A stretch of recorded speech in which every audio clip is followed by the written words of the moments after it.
Olá! O programa Está Escrito inicia hoje a série Princípios. Você já se perguntou onde está Deus? Se realmente Ele existe, por que vemos tantas pessoas desamparadas? Por que Deus insiste em permanecer calado diante do caos que é o mundo hoje? Por que permite que cientistas afirmem que tudo surgiu por acaso? Parece que para acreditar em Deus, você tem que dar um pulo no escuro. Se você sente que Deus está longe, então não perca o Está Escrito de hoje. Fernando Iglesias responde a estas e muitas outras perguntas.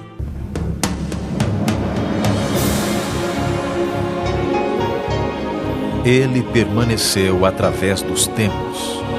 O livro de Deus, a Bíblia.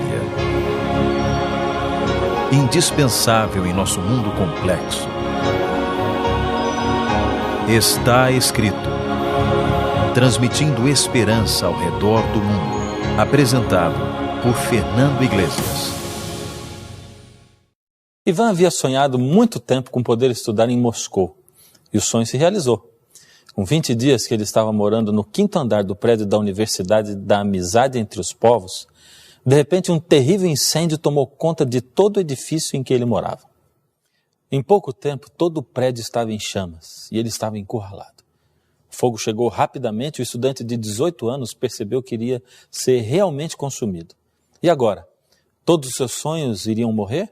Nunca mais voltaria para o Brasil para rever as pessoas a quem ele amava? Mas tinha que haver uma saída. Ele precisava sair daquele incêndio, daquele inferno. Na velocidade com que o fogo se aproximava, a única saída seria pular, isso mesmo. Ficando ou pulando, poderia morrer, mas pulando poderia, talvez, viver. Aquilo seria literalmente dar um pulo no escuro. E foi exatamente assim que Ivan salvou sua vida no dia 24 de novembro de 2003. Você já se sentiu num dilema assim alguma vez? Sentiu sua vida num beco sem saída? Um edifício em chamas?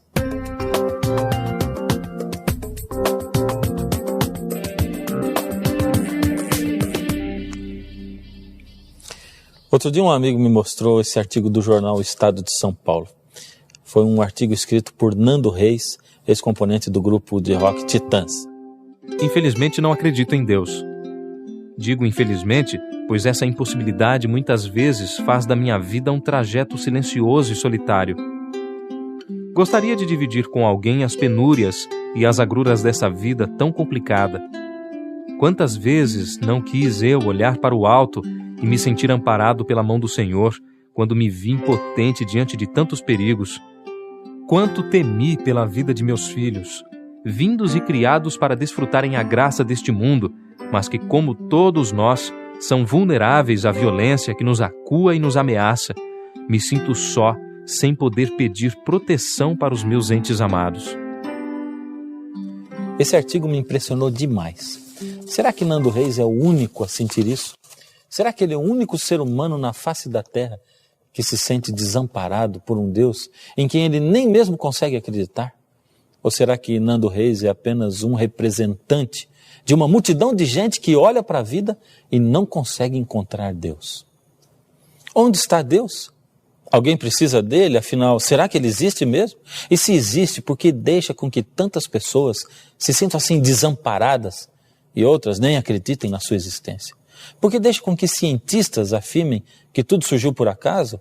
E por que insiste em permanecer calado diante do caos que o mundo é hoje? Houve uma época na história do mundo em que Deus não era questionado.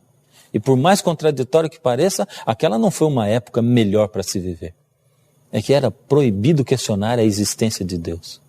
Isso porque os poderosos manipulavam a fé dos mais simples. E tudo em nome de Deus. Aliás, em nome de Jesus se fazia coisas que, se o próprio Jesus visse, ia ficar corado de vergonha. Mas de repente alguém resolveu falar contra Deus, desafiar a autoridade existente. E fez isso em nome da ciência. Charles Darwin foi o homem que decidiu fazer guerra contra Deus. E o mais incrível é que a impressão que a gente tem é de que ele venceu.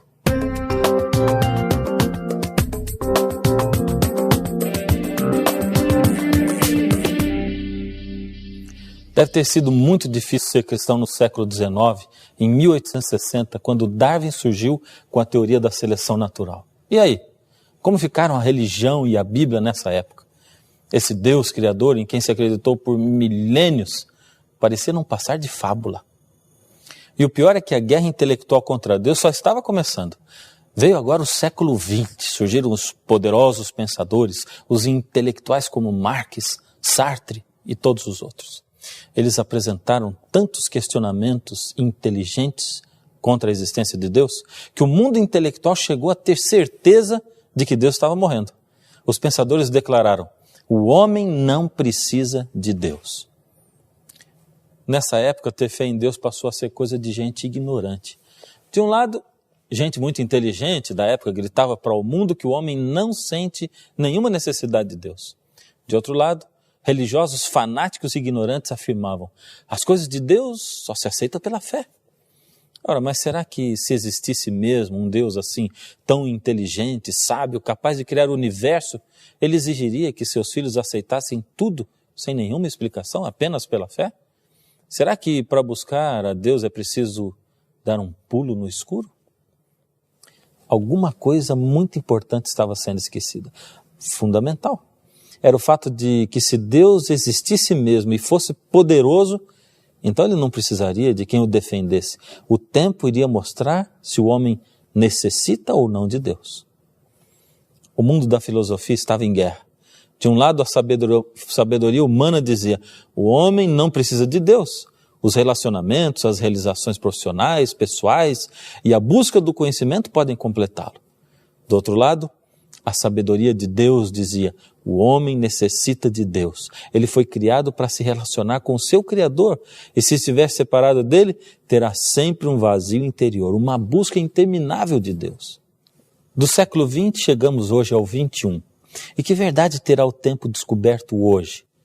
Eu estava lendo um artigo numa dessas revistas científicas, essas cujos redatores não creem em Deus e desafiam a Bíblia. E sabe o que ela dizia? No século XX, Nietzsche, Marx, Freud, Sartre e outros chegaram a apostar na morte de Deus e no início de uma era da razão. Não é preciso ser um especialista para saber que esse triunfo não se concretizou. Ao contrário, o que se observa até hoje é uma valorização da fé, inclusive entre os cientistas como Simon Morris. Ao longo da história, a relação do homem com o sagrado tem se mostrado um traço extremamente persistente, diz Oswaldo de Acóia Júnior, professor de História da Filosofia Moderna e Contemporânea da Universidade Estadual de Campinas, a Unicamp. Nos regimes socialistas em que a religião era proibida, as pessoas substituíam a fé por uma ideologia.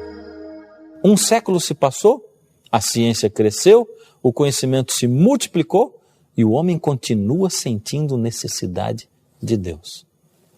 Aliás, você se lembra do artigo de Nando Reis, aquele que eu citei no início do programa? Você sabe qual era o título do artigo? Porém, sinto a sua falta. Não dá para negar que cada um de nós vive esse sentimento assim tão contraditório que o Nando Reis vive. Por um lado, é tão difícil a gente acreditar em Deus e por outro, sentimos tanta falta dele como do alimento. E vamos vivendo a vida com um sentimento de vazio interminável dentro da nossa alma. Por que esse vazio está ali?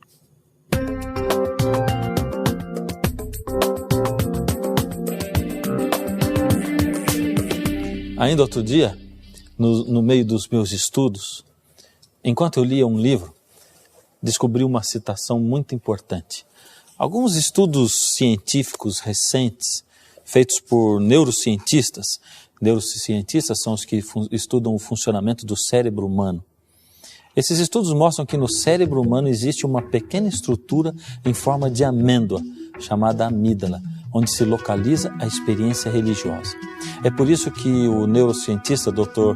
Ruan Joseph conclui nos seus estudos o seguinte: a habilidade de ter experiências religiosas tem uma base neuroanatômica. Tudo bem, essa não é toda a resposta, mas você não acha que isso faz muito sentido? Isso até ajuda a gente a entender como pessoas que não acreditam em Deus sentem a falta dele e às vezes brigam ou se zangam com ele. Quando eu li, me lembrei imediatamente da pergunta: por que esse vazio está ali? E percebi que a ciência havia acabado de me dar uma resposta. Se existe em meu cérebro um lugarzinho separado para Deus, enquanto ele não for preenchido por Deus, eu vou continuar sentindo esse vazio. É como se Deus fosse uma necessidade fisiológica. Mas eu precisava de mais. Se sentimos um vazio na alma, quem sabe a psicologia poderia explicar para mim por que eu sinto tanta necessidade de Deus. Foi então que, num estudo que eu encontrei, um estudo maravilhoso realizado pelo Dr. Larry Crabb, ele é PhD em psicologia clínica pela Universidade de Illinois, nos Estados Unidos, desde 1970. E os seus estudos demonstravam o seguinte: todos os seres humanos temos 3 tipos de anseios ou necessidades. Primeiro, necessidades casuais, ou necessidades de coisas, sejam elas vitais ou supérfluas. Por exemplo, necessidade de água, de um suco gostoso, de dinheiro, de bens materiais, de prazeres, realização profissional, arte, música, esportes, essas coisas. Segundo, necessidades críticas. São as necessidades que nós sentimos de coisas que só o relacionamento humano pode dar. Por exemplo, necessidade de sermos amados e respeitados por outros seres humanos, como pelo cônjuge, por nossos filhos, amigos, etc. Terceiro, necessidades cruciais. São as nossas necessidades de nos relacionarmos com Deus, um ser forte, amoroso, superior ao ser humano, que lhe atribua tarefas e capacidade para realizá-las. As pessoas que não procuram relacionamento com Deus poderão realizar-se de muitas maneiras, com dinheiro, coisas, pessoas, mas continuarão com seu vazio interior, porque o vazio de Deus continuará lá no centro da sua alma.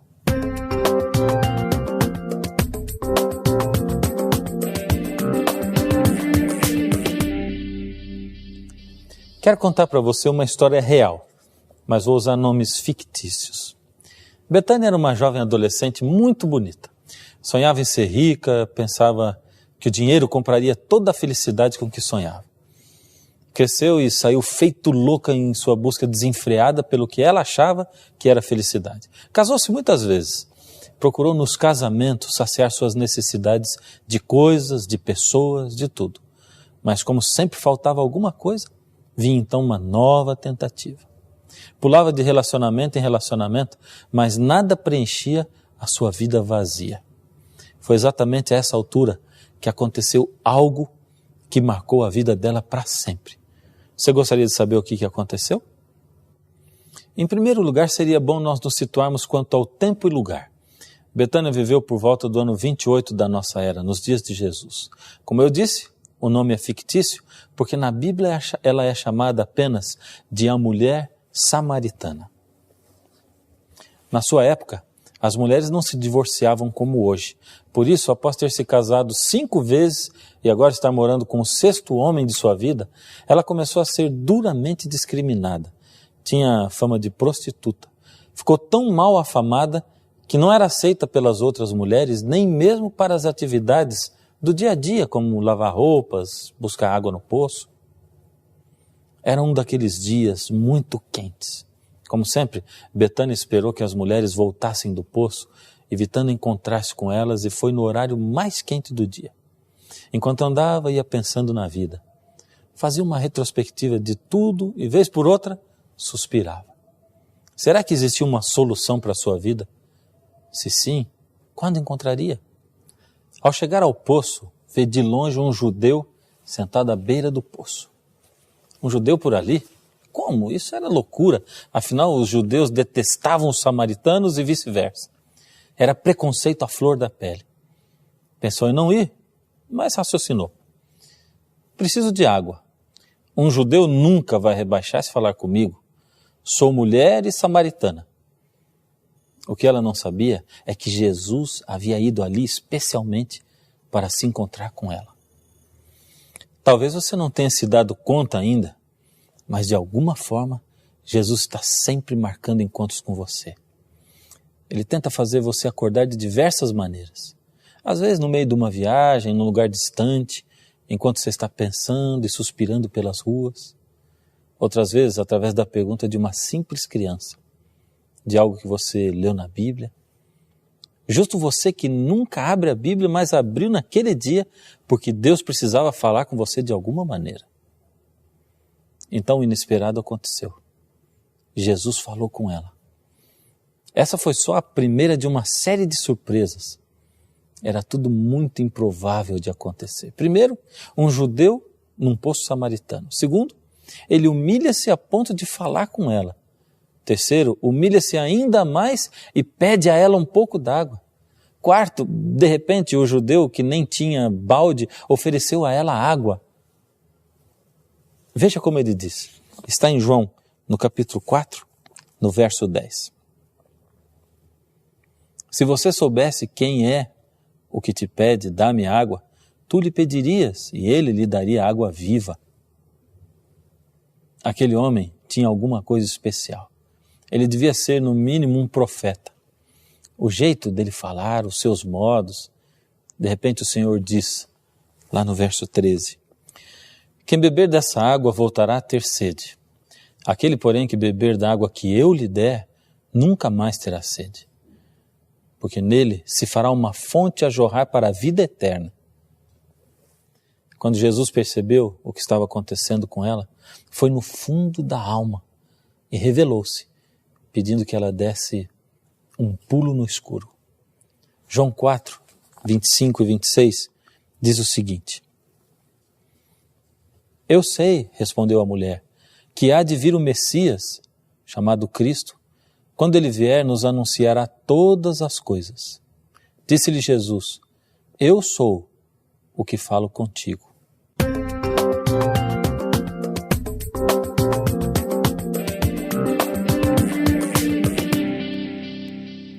O que Jesus pediu era um pulo no escuro? Não, era um pulo. Ela não estava no escuro, Jesus estava ali, se revelando a ela, mostrando a saída.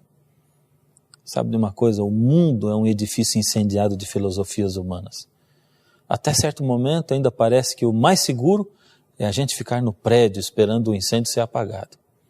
Mas aos poucos, conforme o tempo vai passando, aí você entende que o edifício do mundo vai pegar fogo até se consumir e consumir por completo tudo que estiver nele. É aí nesse exato momento quando você precisa decidir, ficar e ser incendiado ou dar um pulo. Será que Deus pede um pulo no escuro? Às vezes sim, às vezes não. Ivan, lá em Moscou, deu um pulo no escuro. E nem sempre você vai conseguir enxergar a Deus lá embaixo, mas com certeza vai ouvir a sua voz. A voz de um pai que está lá embaixo, esperando de braços abertos por você. Lembra que Jesus disse a Tomé? Bem-aventurado aquele que não viu e creu. Pular sem ver, só ouvindo a voz de Jesus, para dar um pulo no escuro, é preciso ter fé. Você pode perguntar assim, espera um pouco, mas fé não é aquela desculpa tola que as pessoas dão quando dizem que tem que acreditar nas coisas de Deus só pela fé? Coisas absurdas, para as quais a religião não tem explicação? Não. Preste atenção, eu não estou falando que se você tiver fé e pular, você vai sair voando pela janela. Estou dizendo que precisa de fé para pular, para se lançar no desconhecido. A fé tem vários estágios. Um pulo no escuro é só o primeiro passo na direção de Jesus. É uma fé inicial, suficiente apenas para pular, não para voar. É a ousadia de tentar conhecer a Deus, de não temer ser confundido com quem é chamado pejorativamente de crente. A briga da minha mãe comigo sempre foi, como é que você diz que não gosta de berinjela se nunca provou? Em geral, a grande maioria das pessoas que dizem não acreditar em Deus, nunca procuraram a Bíblia para tentar esclarecer as suas dúvidas. Se nos 3 estágios da fé, o primeiro se chama um pulo no escuro, então o segundo a gente poderia chamar de caindo na graça e o terceiro, aprendendo a voar sem asas. Quer saber o que aconteceu com a Betânia? A Bíblia diz, quando a mulher deixou o seu balde, E foi à cidade e disse àqueles homens: vinde, vede um homem que me disse tudo quanto tenho feito. Será este, porventura, o Cristo? Ela largou o seu balde e entregou-se a Deus. Vamos, largue agora o seu balde de tentativas frustradas de preencher esse seu vazio de alma. Dê um pulo nos braços de Deus, mesmo que tudo pareça escuro.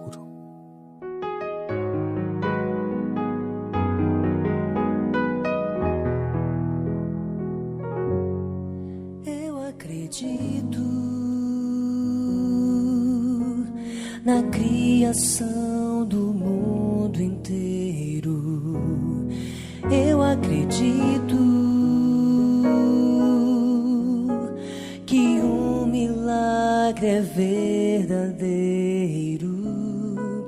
e acredito que alguém tão criativo como ninguém um dia concebeu, imaginou e tudo se fez. Eu acredito na lei do amor e no perdão. Eu acredito que não passamos por aqui em vão.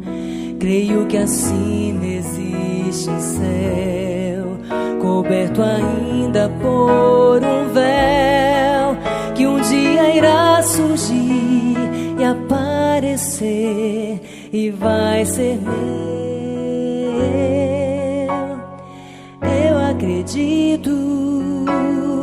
Eu acredito em ti, meu Senhor. Creio nas tuas verdades, Senhor. Não há ninguém como tu no universo. O teu poder sobre mim eu te peço. Em minha vida, Senhor, eu imploro. Sejas o único Deus que adoro. Seja somente o Deus soberano. Sejas para sempre a quem rendo glória.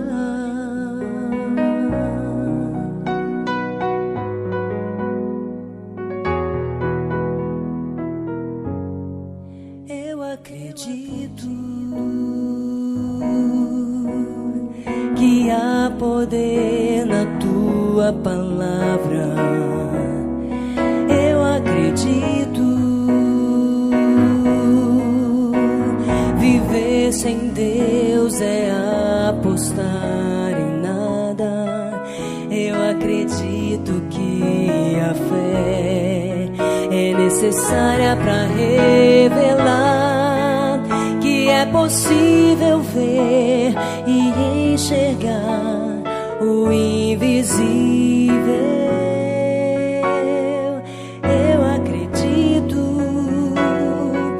Eu acredito em ti, meu Senhor. Creio nas tuas verdades, Senhor. Não há ninguém como tu no universo. O teu poder sobre mim eu te peço. Em minha vida, Senhor, eu imploro. Sejas o único Deus que adoro. Seja somente o Deus soberano. Sejas para sempre a quem rendo glória. A quem eu me inclino e de joelhos adoro. A quem eu consigo tocar quando oro. A quem eu um dia entreguei minha vida. Aquele que sara as minhas feridas. Com minha voz, ó Senhor, eu te louvo. Eu sou feliz, pois pertenço a teu povo. Tu és o Rei de poder soberano. Eu sou teu servo. Te sirvo e te amo.